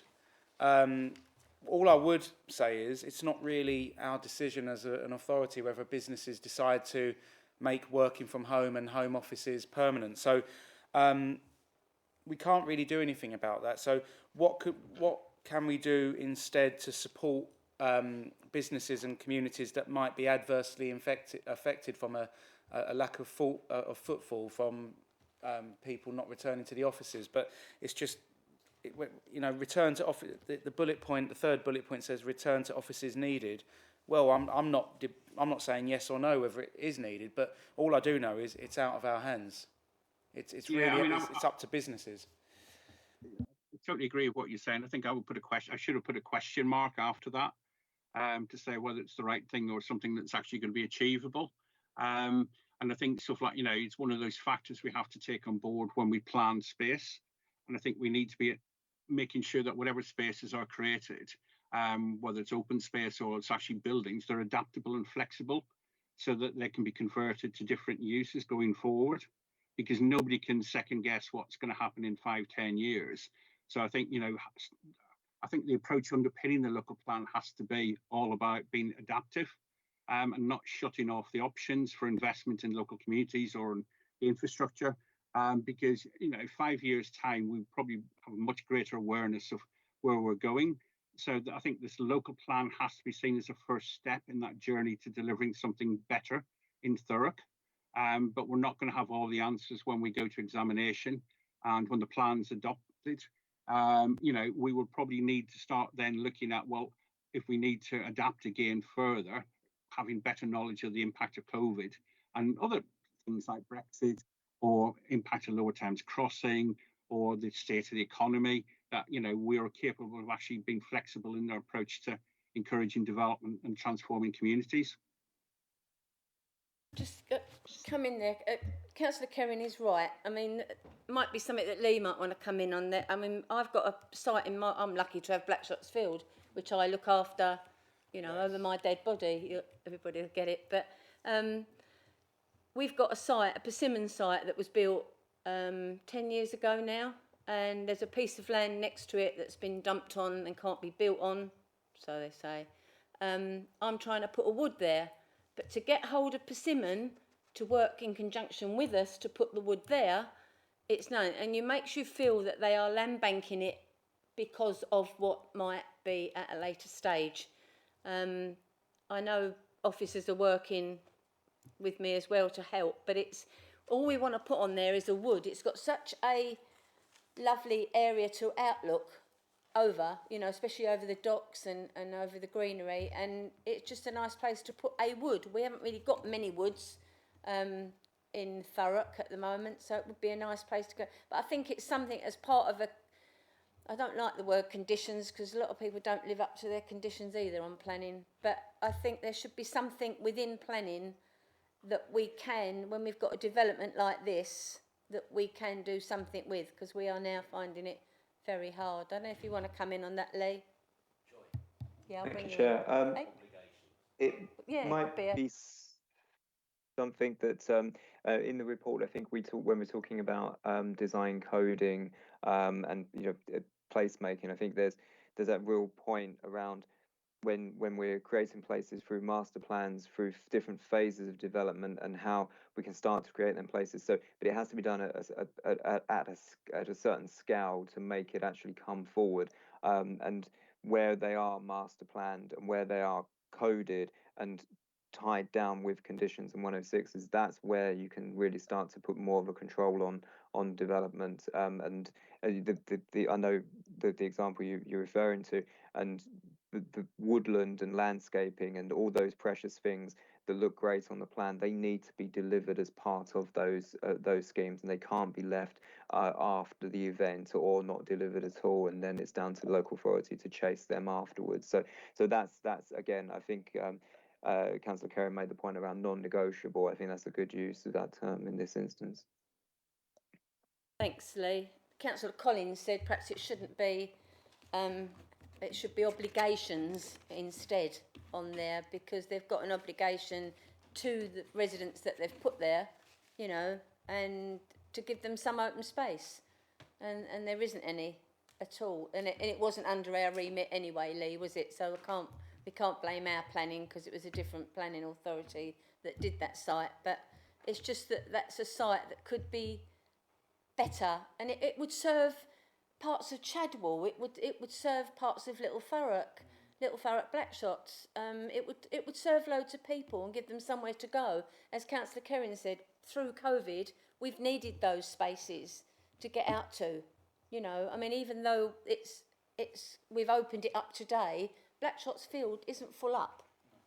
And I expected that to be a load of people on there today, but it isn't, you know. But we need those spaces with trees and with everything, with seating places, so people can go and just think, you know, and perhaps it should be rewordedly to obligations. That's probably a good word, that they're obligated to do something. How far we'll go with Persimmon at the moment is, it's got getting with a Pope, but I can't get a meeting with him, so... Councillor Watson. Thank you, Chair. So I've got a couple of questions, if that's okay for me. So I'm with the Chair at the moment, and in terms of affordability of housing, and I don't see any social housing in any of this either, which I think there should be, especially if you start considering do your estate renewal. You're going to need to decant out into like social housing to do estate renewal. So that would help you. I'm really pleased to hear about keeping green spaces. I'm not particularly pleased to hear that you're going to take Grange Water, which is used quite a bit, and that is a green space, and I've walked over there myself and with my family, and it's a beautiful place. South Ockenden, for me, is where you're not to do. The level of HGVs going through South Ockenden at the moment is unbelievable for the site on the Ford's Place, and it's going completely through. The roads can't cope with it. We're back to the infrastructure, like this group have said before, about if you want to get this right, you need to invest in the infrastructure, and the amount you're going to invest in the infrastructure is going to cost more than 30,000 houses to construct. The other thing as well with the green space, if we take the Culver Centre, the green space, the field is used a lot by a lot of residents, but that wasn't took into consideration when we built out the Culver Centre. So I'm really pleased to say your words of it's gone forever. That's the sort of thing that's happening in Ockenden right now, and I don't want that to happen in other areas of like the borough where we have got some really lovely green space that they actually enjoy. So can you just take that in consideration, please?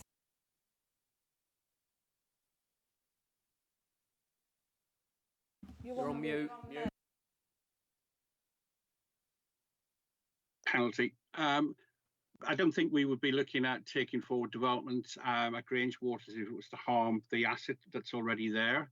I think also we wouldn't be looking to take forward development in any location across the borough unless the infrastructure could be funded by the development itself or in combination with funding from government or government agencies. And I think, you know, we've set that as being our basic test. The local plan will not be found sound by an inspector unless it is deliverable. So nothing goes into the plan that we cannot evidence will be delivered within the time frame of the plan itself. And, you know, we will have to do a lot of infrastructure planning work, which previously wouldn't have been done when the core strategy was adopted. You know, for each of those growth locations, there will be a mini infrastructure delivery plan, and that will be informed by technical work that we'll do with the landowners and developers, but also working with government departments and agencies, and also working with stakeholders and the local community. So we get that really robust picture of what's required to deliver growth. And if it doesn't work, it doesn't add up when it comes to funding, it won't go into the plan.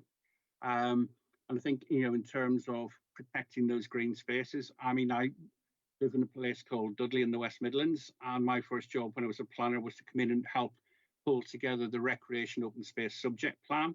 And that was all about making sure that the communities within the urban area had access to good quality open space, be it formal open space or informal open space. And that has stuck with me. And when you look at Thurrock, there are clearly opportunities to adopt and adapt that approach. So I think, you know, giving places, giving communities the ability to have access, easy, convenient, safe access to open space has to be essential. And what we will do is we will make sure that when we pull together the master plans and inset plans for the growth areas, that developers are obligated, required to deliver specific pieces of infrastructure Otherwise, development proposals will be refused.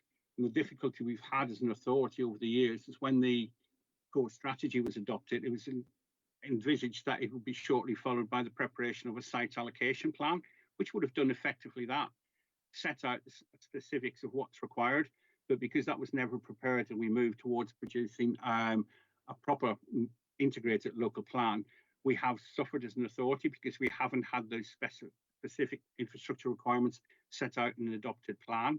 So I think now you have the real opportunity to actually, for the next 20, 30 years, be quite clear in terms of your vision for the growth and development of the borough, but also for local communities, and to be able to deliver infrastructure that is required to meet historic needs, but more particularly make sure that when we take forward development over the next 20, 30 years, the infrastructure comes alongside, if not before, we get housing and other developments coming forward. Okay, but on that as well, can we just like put something in the plan that we can have some social housing as well as affordable? Because affordable is 70% and a lot of people in this borough can't afford 70% of market rent. Yeah, I mean, blame me for that. It's probably sloppy drafting on my behalf, but it did mean to include social housing. Thank you. And can we also look at one other report to look into this? Thurrock Fairness Panel. It was done by IPPR. It was actually a load of residents that were pulled together to look at the borough as a local plan area by IPPR and come up with recommendations that's going to government. So that would be good to like feed into our local plan. I think we as officers, we've read that report, and we think that many of the things that will be coming forward through the local plan are already embedded in our thinking. There are some other ideas that are new to us, and we're going to be looking at more detail as to how we could actually use the local plan process as a means for taking forward some of the suggestions. But I think also in that report, there are quite a few recommendations that are really outside the control of the authority, and are sort of like it's something that government and others need to take forward as action before we at the local authority level can actually implement them. But you know, we all found it quite an interesting and sort of thoughtful piece of work. And as I say, we will be looking forward to take as many recommendations forward as possible. And indeed, when we have the community sessions later in the year, we will sort of refer back to those and get the local community's views on the questions that were posed and the recommendations that were generated. Okay, thank you. Thank you, Sean. Councillor Collins. Councillor Kerrin. Thank you, Councillor Collins. You're very kind. Thank you.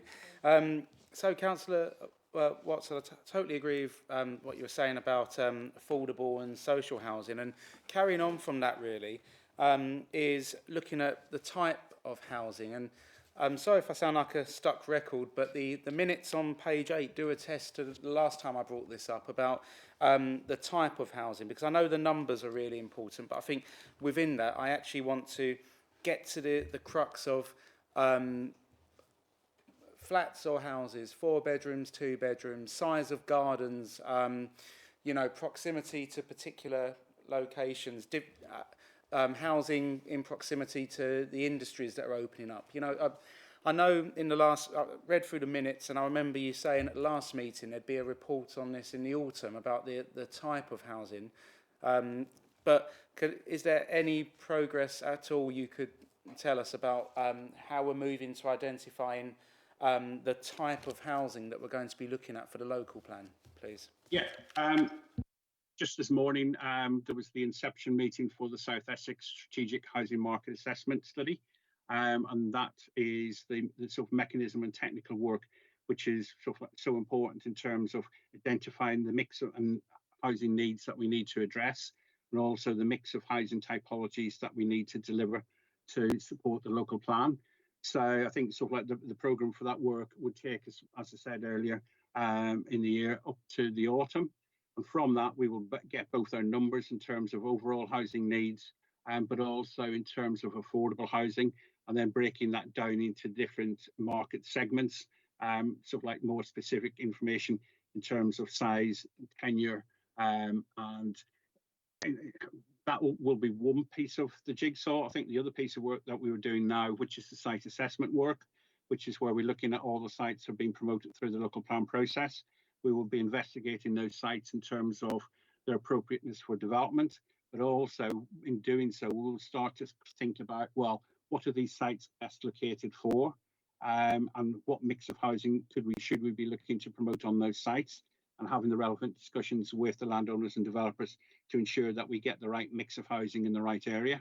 So I think I've said before, and I think it's in the report for tonight, that where we want to be at the end of the year is have a firm handle on both the number and distribution of housing across the borough that can be taken forward through the local plan process.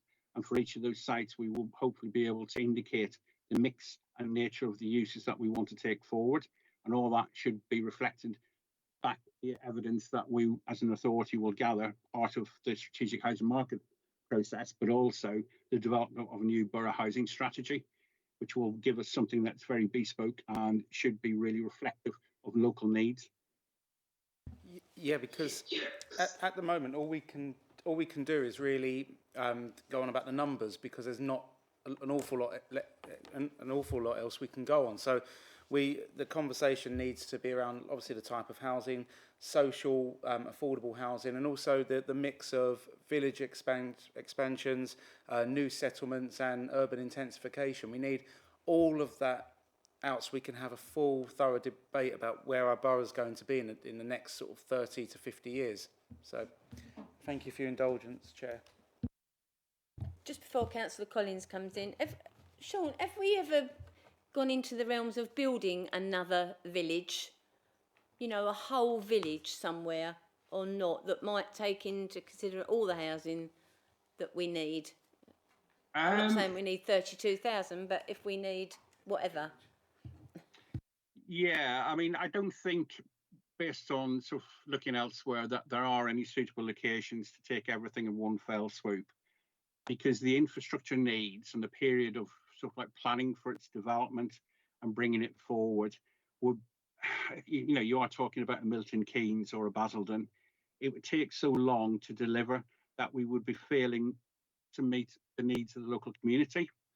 What we really need is a sort of a range of different scales of development and different locations, all with different characteristics. So we will be looking at the potential for new settlements within the borough, but maybe not 30,000. We will be looking at potential for large and small urban extensions. And then we'll be looking at contrasting their deliverability and the timescales within which they'll start to churn out housing. But also we factor in against all that, well, if we have existing communities where there's a need for regeneration, there's a need and an opportunity to sort of use the new development to provide facilities for older areas and communities, we factor that into the decision-making process. But, you know, you look across the borough and the options we set out in issues and options 2, everything from densification through to new settlements with in between major and smaller urban extensions, managed growth around the villages. I think if we're going to meet our numbers, all of the above will be required over not just one plan period, but potentially 2 plan periods. Thanks, Sean. No, there's a lot of work to be done in the next 6 months before we get there. Thanks very much. Councillor Collins. Thank you, Chair. You're welcome. Right, because living in Thurrock and being a councillor for Thurrock, a lot of people are asking, well, who are these houses for? Because there's a lot of people in Thurrock who are struggling to find affordable housing. So what provisions or what provisions have you got in mind to make these houses affordable for people, homeless people in Thurrock, please? I think, you know, from local authorities, it's very difficult to ensure that when houses are built that they actually go to local people. And one of the issues you've hit upon is affordability. And clearly, if people in London are earning a wage greater than the people in Thurrock, they'll always be able to outbid sort of like Thurrock residents. I mean, our starting point is if we have to, for argument's sake, build 30,000 new homes, I think you'll then be looking at sort of 10,000 plus being affordable housing units, which the local authority would have control over in terms of allocating to residents within the borough. I'm not a housing expert, so I think that, you know, that's just one potential area where we could sort of like make sure or try and attempt to make sure that they go to Thurrock residents. I think the other part of the equation is we need to make sure that Thurrock residents get access to the jobs that are going to be created through the free ports and other initiatives, so they can actually bid in the housing market and be able to sort of get one foot on the housing ladder. So, you know, that's two ways that we could and should be approaching this. I think it is a question that's probably better directed towards colleagues in housing as to how we go down that route. And I know a lot of the members have said over the years we could and should be looking at council housing. And, you know, I'm not necessarily going to disagree with that. I think it's a question that you guys will need to give consideration to. And if there is opportunities through the local plan to help support that approach, then I think it's something that you have to take the lead on. Okay, thanks. I have an idea then, because I may be conservative, but Conservatives were the biggest builder of council houses. Rather than call them affordable housing, why don't we build council houses? I'm not against right to buy. I think it was a good thing, and we could perhaps find some sort of subscription or way of helping people register for a council house before they're built, so that that would help sate some of the opposition to all these building that's going on in Thurrock. Forward.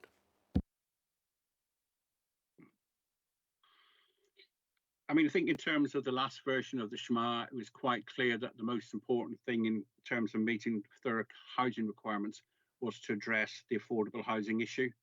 And, you know, that hasn't gone away. It's probably increased over the last 2 to 3 years. So I think, you know, the authority as a whole will need to give proper consideration to how we address that issue. But it's not just a planning issue.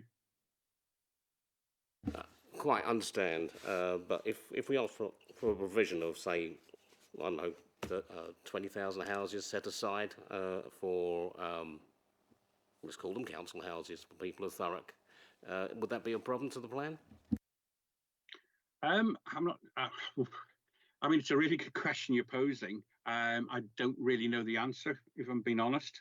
Sean, can I come in here? I think it might be handy if we, on our next meeting, Jenny, we have somebody from housing here, because that will give us an insight. Superb, thank you. Yeah, because Conversational. Sean, it's not fair to Sean or to Lee to answer questions like that. I think we need something. I already sit on housing overviewing scrutiny, but that is something I can take forward. But I still think we ought to have somebody here.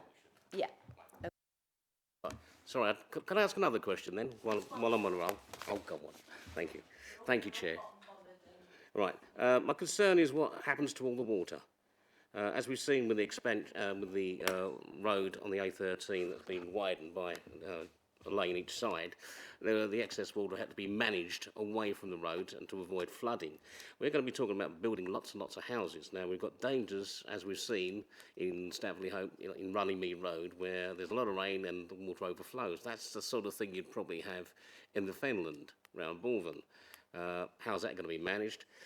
Also, because I want on the Essex Flood Prevention Committee. Sorry to interrupt you there. Is it really that Summit Housing can answer? I don't think Sean is really in that position to answer. All right, let me put it this way: the drainage that we're talking about planning from these, when we have a lot of infill building, they do the drains the minimum possible, and they're not necessarily up to the council standard. We'll be making an obligation that all going forward, all drainage in all these new houses would be up to council standard if they have to be adopted at a later date, please.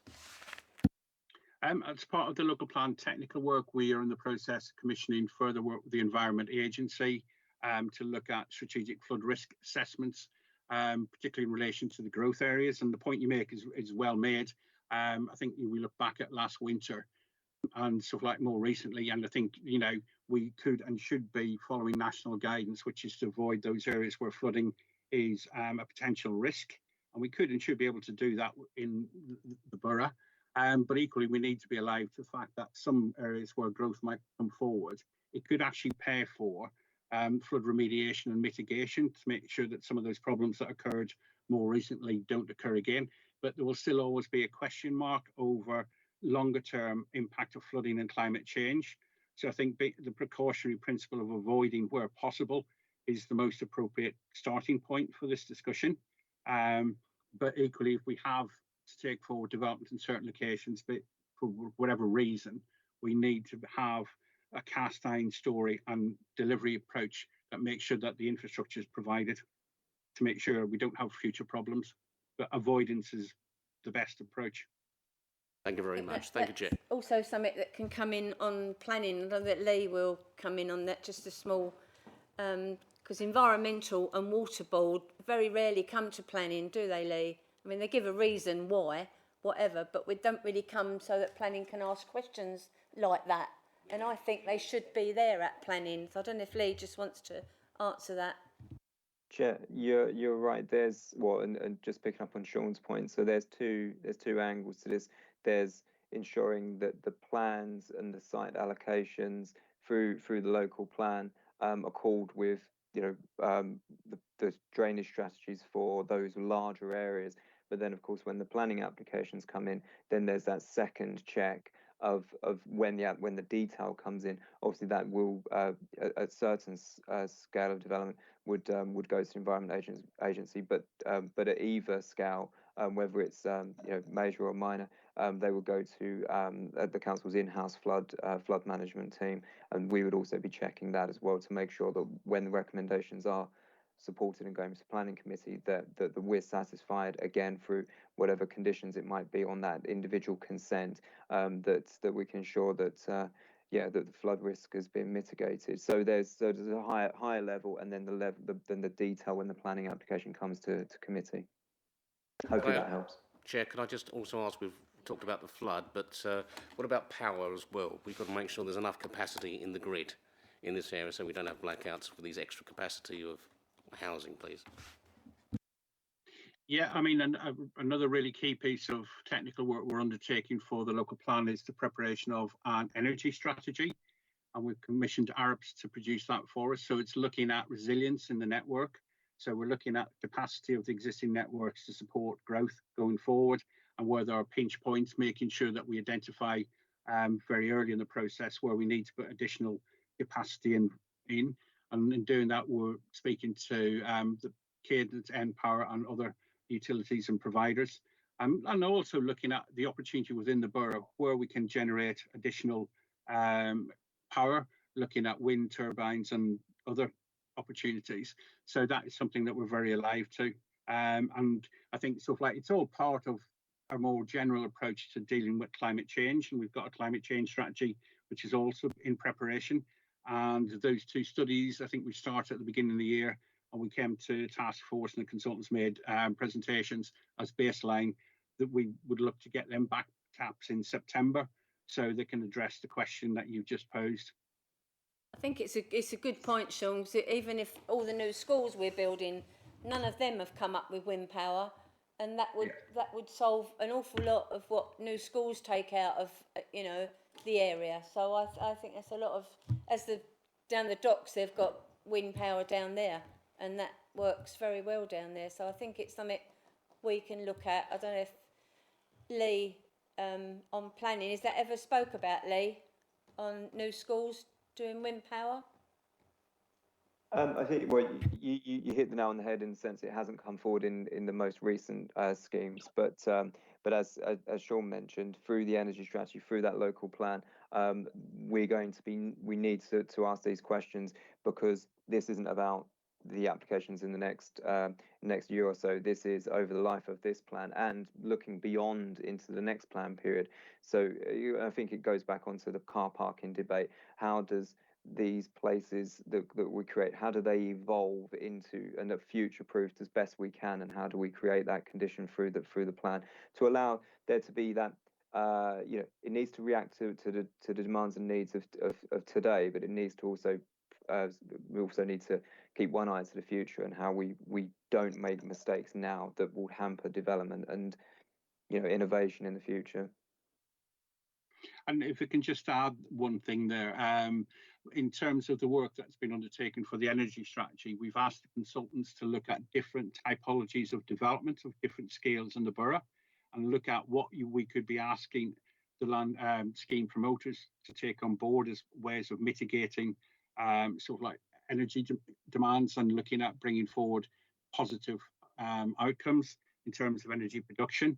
So I think from that work we'll be able to take from it a number of initiatives we can then put into the local plan that we can require landowners and developers to provide, and make sure that when we get to examination, we can demonstrate that they won't impact upon the viability of development, because that's the problem with sort of trying to retrofit solutions on the core strategy. The questions were never asked at the examination as to whether each home should have good digital connectivity, and therefore it's very difficult for us to require landowners to and developers to sort of bring them forward as part of planning applications now. But if we've asked the question and posed the requirement in the local plan and the inspector supports it, then it makes it really difficult for developers to get off the hook and claim that it's not viable or deliverable, because we've already proven it is. Thanks, Sean. Thanks, Lee. And thank you, Stephen. Can't see you, but I'm thanking you. I'm sure we've given you enough things to come back with to us next time. And hopefully we'll see some answers that we've all asked. I think we've all really gone through it very well tonight. So I just want to thank everybody and thank you all. Okay. Everybody else fine? Yes? Okay, meeting ended at 20:51. Oh yeah, work programme. Sorry about that. I thought it was there. No. Funny enough, because I did look at it and think, oh, not a lot on there. Jenny, is there anything anybody wants to bring forward? Apart from the housing for next week. Yes, next please. Meeting, yeah. Next time, yeah. That would be good. Is that housing, you said? Yeah. Has anybody else got anything they'd like to bring up? Well, we did ask for specialists in there. I don't think wait until we've actually got the main designs and houses and stuff and everything on the later. It's a bit too late. You know, it's a bit like them discover you haven't built the bottom of the boat. Next one is in. What's our next one, Jenny? September. Is it September? Yeah, so I want to talk about. I'd like to have somebody here on flood management, flood risk, and also on the power. Whether we've got all Well, we've got people that sit on flood committees, haven't we? So, right, that's it. Well, you could obviously. Gary's one of them. Well, you could obviously say a little bit about that. Yes, I think you should. Yes. So we've got housing on the 27th, yes. And obviously Gary wants something on flooding. on flooding and power. If there's going to how Yeah. they'll generate the power. Yeah, I think that would get us through September, wouldn't it? Anything else? Yeah, so just looking at this, are there any of these 3 items that are to be confirmed? Could any of them be brought forward? That's the first question. That might be one for officers to look at when these reports will be ready on sustainable travel, COVID, and number of homes. But I've been very conscious tonight that one thing we've all really agreed on and wanted to pursue further, I think, is the green spaces. Not green belt. I don't want to get into planning and stuff, but could we have an item on actual sort of green spaces and the ones we have currently, what they're used for? That'd be good. Just so we could, because it's something I sense we've all sort of had an agreement on, and within that housing item that's come in, could we have something concrete on the social affordable housing, please? There's an awful lot that councillors can do in their own ward as well. There's lots of funding that you can do to do things in your own ward as well. So I think sometimes there's a lot of money swashing about out there and not many councillors go for it. So I think there's a lot of things we can do. I know we've got the tree thing that I put through and we're putting a load of trees in now. So you can have trees put in anywhere, now. So I think... We also had somebody else we wanted to speak to from housing, so we could talk about whether we have council houses and affordable houses and all that. Yeah. Do we ask just the portfolio holder or do we get the head of housing in? I know she's only interim at the moment, isn't she? Yeah. Yeah, okay. Yeah. So I'm sure the interim one is going. Councillor Watson? In terms of housing, we need somebody that can actually model housing. So somebody that can actually say how many these are, what are the social, how many we need, what's in the housing strategy. That's sort of what you're looking at for the local plan, I would think. Then getting somebody in that's like an estate officer or a head of housing that just does like our social housing stock. You need it for the whole of the affordable, what's happening in the private, all of that.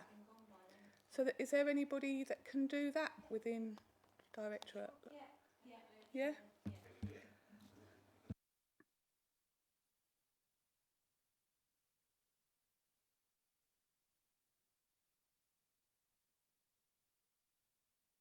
Can you hear us? Sorry, Lee, can you hear what we've been saying with No, housing? not- No? I heard the last thing that Councillor Watson said. Yeah, and we've then just- it went very quiet.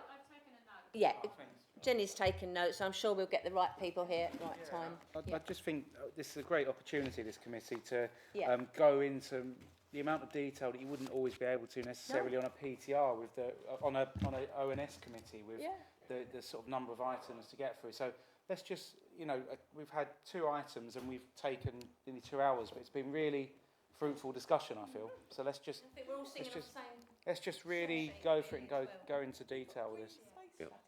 Yeah, green space strategy. I think we should call. Be good, Jenny. Did you hear that? Green space strategy.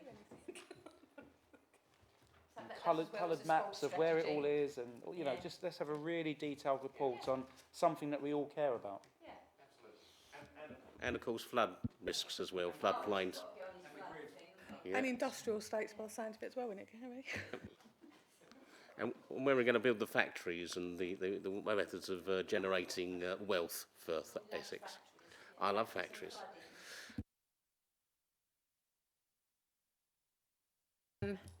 Meeting closed at 20:56. Thank you all very much. Thank you. Thank you.